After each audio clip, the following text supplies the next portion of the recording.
हाँ उहा जपी उहा इस्तेमाल कई। अच्छा हाँ इर्क सूर है हाँ या इहो भवासीर है। हाँ भवासीर बि हिकिड़ो सुको भवासीर वाई बादी रुगो रत थो। हाँ ॿियो जेको आहे सो हूंदो आहे छप में हाँ गोलियूं थींदियूं हाँ उहो रत ॾींदो पोइ ख़बर पवंदी आहे खारस थींदी खारस इहो इन जो इलाज बि आहे। अच्छा ऐं परमेल वारो सो बि घसु आहे। अच्छा असां बि जेका मर्दानी ताक़त जी कुवत लाइ हाँ उहा बि दवा आहे। अच्छा ऐं भॻ जो त हाणे हूअं ई या वाला ये हिकमत या नुस्खा के सुठे ॾाहे हकीम के खां उस्ताद सिखियो। सिख्या तूं इहे जो जितां के घुर कई अच्छा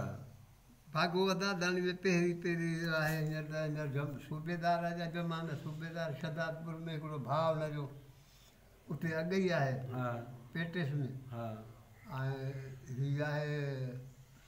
टालपुर गाजन। हाँ गाजन साहब सुञाणिया इहो त मूंखे ख़बर आहे तूं ई ॾेई जो त तोखे ख़बर आहे। हाँ हाँ हाँ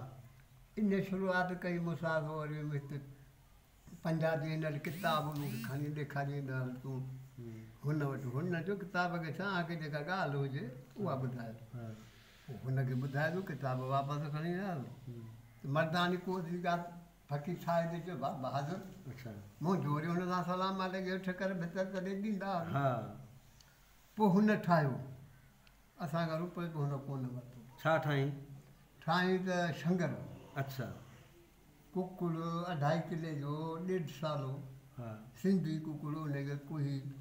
साफ़ करे उन जो जेको विचा किदरो कढी पोइ हुन में गरम मसालो हाँ हुन में हेठां ॾे वरी ॿियो मथां ॾे हुन विच में हूंदो 2 तोला शंगर पिया पोइ हू पचाइबो गिह गाए हुन घर वारे 2 किलो 2 किलो गेहूं 2 किलो हुनखे बंदि कबो सॼो बाज़ू ॿई कढिबियूं हुन हेठियूं बाज़ू कढी ॻीची कढिबी आहे हुनखे बंदि कबो सॼे खे माना सॼो ॿाहूं कढियूं विच में जेको हाँ, जेरनि बुकिनी हाँ ठाहे जेरन बुकिन जा शंकर गरम मसालो ॾेई पोइ शंकर गरम मसालो खणो हुजे पा खनि अधु पा हा कारा मिर्च लौंग पा खनि पा खनि बस ये बे खाली हा बे ये बसि दालचीनी ही लिया न न ही घर में हीअ ई 2 शयूं आहिनि हाँ अच्छा खपे गरमाश वारी माना लौंग ऐं कारा मिर्च कारा मिर्च हाँ इहे रखी पोइ हुनखे कबो तार सां बंदि तार सां हा अहिड़ो बंदि जो बाफ़ अंदरि न वञे गेह जी बाफ़ वञे बबुरियूं काठियूं 10 किलो खनि हुजनि अहिड़ियूं अहिड़ियूं पोइ हुनखे 2 काठियूं वेठो ॿाहिरि 5-6 कलाक खायो थी वञे सही पोइ हुनखे पासा उथलाईंदो पासा उथलाईंदो पर ॾिस त हाणे 5 कलाकनि जे अंदरि त हुनखे काठी कढी भोरींदे न गोश्त हूंदो न त उहो कचो हूंदो त अंदरि वेंदी कान सही पको थी वियो हुन में काठी वेही हली त माना पची वियो सही पोइ लाहे रखी छॾ गिह खां अलावा कढी हिनखे रखिणो आहे सुबुह जो खोले हुन मां शंगर पिया 2 तोला खनि सही डंडो कुंडो रखी हुनखे थोरो धकु धकु हणी हाँ हुनखे पोइ खरल कर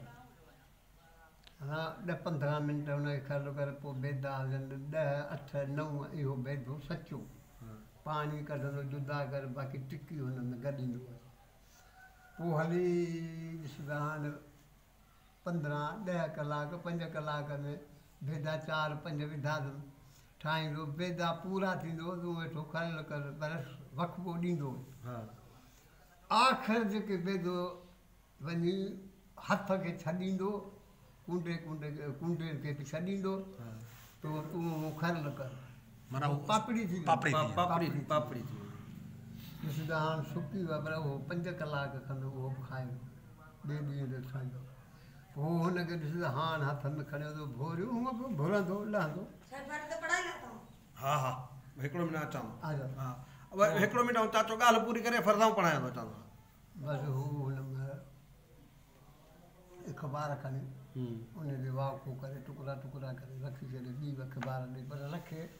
पेटी अहिड़ी ॾे जो कूओ न हुजे जो खाई सघे कूए हिन जा आशुक आहे बेदे हाँ पोइ थोरो 2 ॾींहं रखिबो, 3 ॾींहं पोइ भरे खाए। हुन जा दाणा खाईंदो, वॾो चांवर या 3 या 4 रखिबो खाए मानीअ खां पोइ। अच्छा। खीर सां हुनजो कहिड़ो त अमल पाण ईंदो त पाण ॿुधाईंदो सही अहिड़े हिसाब में। पर जेका बि हींअर पैदाश आहे गोरी शहर वारी खाधी हुनखे कोन लॻंदो, अच्छा। गैस वारी खे कोन लॻंदो, बसि 2 शयूं। बाक़ी शुगर वारो माण्हू हुजे भले हुनखे कहिड़ो ॿियो ॿिए सभु खे लॻंदो। अच्छा।